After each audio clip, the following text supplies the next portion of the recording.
আসসালামু আলাইকুম, welcome back to my channel giants mom cooking world.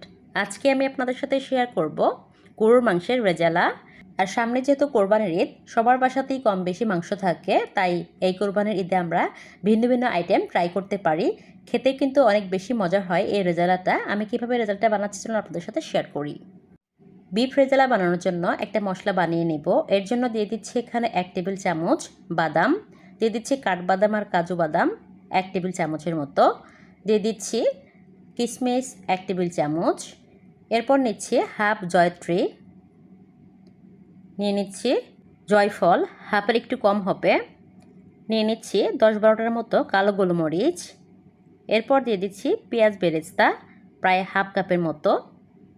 আমি যেহেতু 1 কেজি পরিমাণ মাংসের জন্য এই মশলাটা করছি, সেই অনুযায়ী নিয়েছি। আপনারা যদি বেশি পরিমাণ মাংস নিয়ে রেজালা রান্না করতে চান সেই ক্ষেত্রে মশলাটা বাড়িয়ে দেবেন। এখন কিছুটা পরিমাণ পানি অ্যাড করে মশলাগুলো একটু পেস্ট করে নিব। এখন এর মধ্যে যে পেঁয়াজ বেরেস্তা রেখেছি সেটাই দিয়ে দিচ্ছি। এরপর এখানে দিয়ে দিব টক দই। আমি এখানে 2 টেবিল চামচ টক দই দিচ্ছি। আবার এখন একটু পেস্ট করে নিচ্ছি। আমি একদম মিহি করে পেস্ট করে নিয়েছি। চুলাতে চলে এসেছি। একটি প্যান বসিয়ে এর মধ্যে পেঁয়াজ বেরেস্তার তেলটা আমি দিয়ে দিচ্ছি। এখন দিয়ে দিচ্ছি প্রায় 1 কাপের মতো পেঁয়াজ কুচি। তেলের মধ্যে পেঁয়াজগুলো এখন একটু নেড়ে চেড়ে হালকা ব্রাউন কালার করে ভেজে নিব। এখন এখানে দিয়ে দিচ্ছি 2টা দারুচিনি, দিয়ে দিচ্ছি 4-5টা লবঙ্গ, দিচ্ছি 3টা সাদা এলাচ, দিচ্ছি 2টা তেজপাতা। এরপর একটু নেড়ে চেড়ে মশলাগুলো তেলের মধ্যে ভেজে নিব সুন্দর একটা ফ্লেভার আসা পর্যন্ত। কিছু সময় ভেজে নিয়েছি। এখন ধুয়ে রাখা মাংসগুলো আমি দিয়ে দিচ্ছি। এই মাংসের মধ্যে কিন্তু এখানে হাড় চর্বি সবই আছে। একটু নেড়ে ছেড়ে আমি তেলের মধ্যে কিছু সময় মাংসগুলো ভেজে নিব। কিছু সময় আমি রান্না করে নিয়েছি। এখন এর মধ্যে দিয়ে দিচ্ছি পরিমাণ মতো লবণ, দিয়ে দিচ্ছি 1 চা চামচ মরিচের গুঁড়ো, দিয়ে দিচ্ছি 1 চা চামচ হলুদের গুঁড়ো, দিয়ে দিচ্ছি 1 চা চামচ ধনিয়ার গুঁড়ো, দিচ্ছি 1 চা চামচ জিরার গুঁড়ো, এরপর দিয়ে দিচ্ছি হাফ চা চামচ গরম মশলার গুঁড়ো, এরপর দিয়ে দিচ্ছি আদা রসুন বাটা 2.5 চা চামচ। এখন সবগুলো মশলা মাংসের মধ্যে একটু মিশিয়ে নিব। আপনারা যদি আমার চ্যানেলে নতুন হয়ে থাকেন প্লিজ সাবস্ক্রাইব করবেন।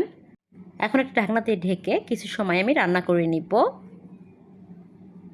কিছু সময় পর ঢাকনাটা উঠিয়ে নিয়েছি। মাংসগুলো থেকে যে পানি উঠেছিল সেটা কিন্তু শুকিয়ে গিয়েছে। এখন একটু নেড়ে ছেড়ে নিচ্ছি। দিয়ে দিচ্ছি 7-8টার মতো কাঁচামরিচ। কাঁচামরিচগুলো আমি সাইডে একটু কেটে দিয়েছি, ফ্লেভারটা রিলিজ ভালোভাবে হবে সেই জন্য। এখন এখানে পরিমাণ মতো পানি দিয়ে দিচ্ছি মাংসটা কষিয়ে নেওয়ার জন্য।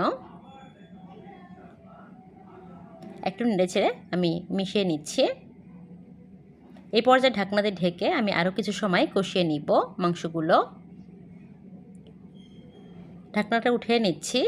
দেখতেই পাচ্ছেন তেলটা কিন্তু অনেকটাই ভেসে উঠেছে। এই পর্যায়ে আমি যে মশলাটা বানিয়ে রেখেছি বাদামের পেস্টটা সেটাই কিন্তু দিয়ে দিচ্ছি, পুরোটুকি দিয়ে দিচ্ছি। এখন দিয়ে দিব কিছুটা পরিমাণ লিকুইড দুধ। এখন একটু নেড়ে চেড়ে নিচ্ছি। এই পর্যায়ে আমি আরেকটু পরিমাণ পানি অ্যাড করব, যেহেতু পরবর্তীতে কোনো রকম পানি অ্যাড করব না সেই জন্য এই পানিতেই রেজাল্টটা রান্না হয়ে যাবে। এখন দিয়ে দিচ্ছি এখানে 1 চা চামচ কেওড়া জল, দিয়ে দিচ্ছি 1 চা চামচ ঘি। 2টা দিলেই ফ্লেভারটা অনেক বেশি সুন্দর আসে। আপনারা অবশ্যই এটা দেওয়ার চেষ্টা করবেন। একটু নেড়ে ছেড়ে মিশিয়ে নিচ্ছি। এরপর ঢাকনাতে ঢেকে আমি কিছু সময় রান্না করে নিব। আর এই পর্যায়ে খেয়াল রাখবেন তলানিতে কিন্তু লেগে যাবে, যেহেতু এখানে বাদামের পেস্ট দেওয়া আছে, তাই মাঝে মাঝে নেড়ে দেওয়ার চেষ্টা করবেন। আমি একটু নেড়ে ছেড়ে দিচ্ছি। বিফ রেজালা রান্না কিন্তু 90% হয়ে গিয়েছে। এখন এর উপরে কিছুটা পরিমাণ পেঁয়াজ বেরেস্তা ছড়িয়ে দিচ্ছি।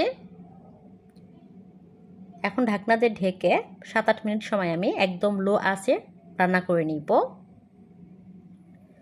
প্রায় 8-10 মিনিট পর ফিরে এসেছি। দেখতেই পাচ্ছেন রেজালাটা কিন্তু রান্না হয়ে গিয়েছে, তেলটাও ভেসে উঠেছে।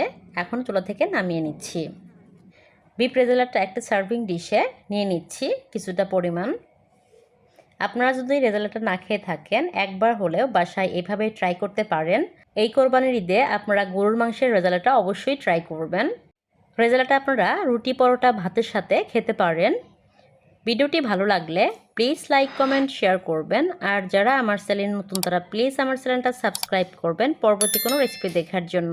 ভিডিওটি দেখার জন্য অসংখ্য ধন্যবাদ। সবাই খুব ভালো থাকবেন। আসসালামু আলাইকুম।